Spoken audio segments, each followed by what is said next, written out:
তো বন্ধুরা দেখতেই পাচ্ছ, এটা একটা ক্যানাল, ঠিক আছে, ছোটোখাটো ক্যানাল বলতে পারো। তো এখান থেকে গাড়িটা পার করবো। এই মাঠে চষছিলাম, ওই পাশের জমিগুলো সব চষেছি, দেখতেই পাচ্ছ। এখান থেকে পার হবে গাড়িটা, ঠিক আছে। তো প্রতিবারই ভিডিও ছাড়ি এই জায়গাটা পার হওয়ার, ঠিক আছে। তো এবারও পোস্ট করবো, অসুবিধার কিছু নেই।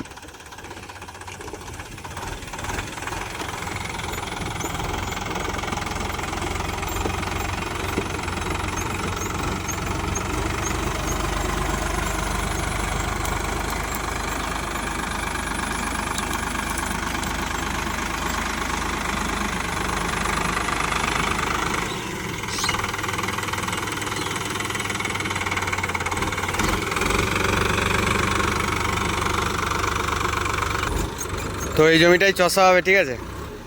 তো বন্ধুরা একটা জিনিস আপনাদের বলি, আমি এইমাত্র চালাচ্ছিলাম, তো এই জায়গাটা পার করার সময় আমার বাবাকে দিলাম যে তুমিই পার করো। হ্যাঁ, আমার ভয় লাগে, ঠিক আছে, প্রথম কথা। তো এই যে দেখতে পাচ্ছেন এই পাশগুলো ধারগুলো, এই রেল লাইনের মানে যত সেই হয় তোমার পাথরগুলো হয়, ঠিক আছে। এই পাথরগুলো এই পাশ দিয়ে বহুত, ঠিক আছে। তো দাঁড়াও, কিছুক্ষণ পর কথা হচ্ছে। বাবা ডাকলো, গাড়িটা বন্ধ করলো, কোনো অসুবিধা হয়েছে নিশ্চয়ই, ওই জন্য। তো যে কথাটা আপনাদের বলছিলাম, ঠিক আছে, যে রেল লাইনের পাশের পাথরের কথা। তো গাড়িটা চালাচ্ছে, রেল লাইনের পাশে এরকম পাথর ছিল, ঠিক আছে। তো পাথরের চাপ লেগে, হ্যাঁ, দুখানা এই সাইডের এই যে আলকাটাটা দেখতে পাচ্ছেন, এই আলকাটার ধারে দুটো ফাল উঠে গেছে, ঠিক আছে। কোন মারতে গেছি, কোন মেরে বেরিয়েছি, দেখছি চড়াম করে একটা আওয়াজ মারলো, দিয়ে গাড়ি করে দেখছি মানে দুটো ফাল নেই, মানে উড়ে গেছে, পড়ে রয়েছে। তো ফাল দুটোকে দেখুন আপনারা, তাহলে বুঝতে পারবেন, ঠিক আছে। শক্তিমানের ফাল, জব্বর ফাল, হ্যাঁ, মোটা আগেজের ফাল, দেখলেই বুঝতে পারবেন কত মোটা। এখনো কিছুই হয়নি ফালগুলো, হ্যাঁ, এখন ফালগুলো কিছুই হয়নি। মানে নাট যেমন সেমনই রয়েছে, যেরকম প্রেসারে টাইট দেওয়া ছিল সেরকম প্রেসারে টাইট দেওয়া ছিল, তো ওরকমই রয়েছে। ফালের অর্ধেকটা ডিসে লেগে রয়েছে, আর এই মানে এতটা মতো মানে দুটো ফালেরই ভেঙে উড়ে গেছে, দেখুন বুঝতে পারবেন। ঢালাই মাল তো, মানে প্রেসারে কেটে গেছে নাটের জায়গায়, আর অর্ধেকটা লেগে রয়েছে ডিসে। তো এগুলো এখন নতুনই রয়েছে, ফাল থেকে ওগুলো খুলবো, খুলে এখান থেকে এগুলো ঝেলে দেবো, থ্রেডগুলোকে ঠিকঠাক করে নেবো, নাটের এই ফুটোগুলোকে ঠিকঠাক করতে হবে। ফাল দুটোকে দেখেও মায়া লাগছে, হ্যাঁ, এক একটা ফালের দাম মানে 84-85 টাকা করে। কী অবস্থা, নতুন ফাল একদম পাথর লেগে গেছে।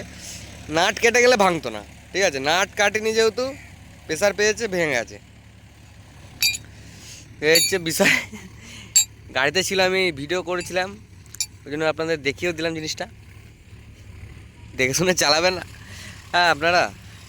আমার হাতে তো ভুল হয়ে গেল। মেন কথা, আমি ভাবছিলাম ওইখানটা চষবো না, তারপর বলছি ওখানটা একটু বাদ রয়ে গেছে, আবার বাদ থেকে গেলে যদি চাষি কিছু বলে, এই চষেই দিই। ও যেই দিয়েছি সেই ভেঙে গেল,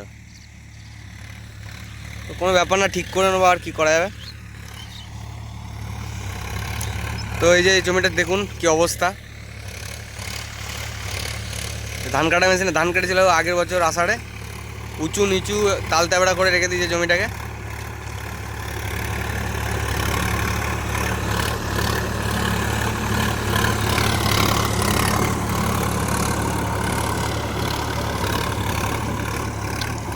তো বন্ধুরা, ভিডিওটা বেশি বড় করব না, ঠিক আছে।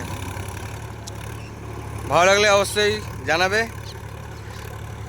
কমেন্ট করে, চ্যানেলে নতুন হয়ে থাকলে সাবস্ক্রাইব করে পাশে থাকবে। তো আজকের মতো ভিডিওটা এটুকুই রাখছি।